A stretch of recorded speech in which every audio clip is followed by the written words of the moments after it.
jadi saya menghormati keputusan MK dan masyarakat semuanya punya hak untuk menilai.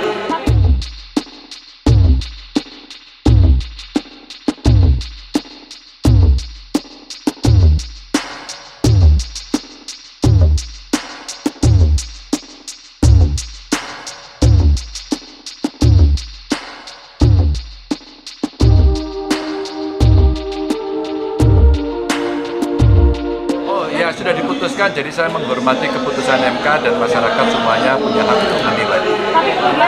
Tapi putusannya tidak menganulir putusan sebelumnya apa bagaimana, Pak? Kenapa? Perjalanan Gibran tetap Ya, tetap perjalanan.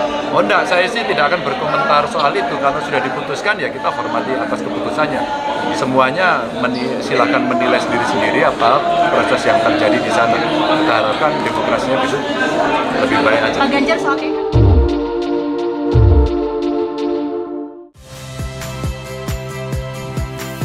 Saya Ihsan Sitorus. Saksikan program-program Kompas TV melalui siaran digital, pay TV, dan media streaming lainnya. Kompas TV, independen, terpercaya.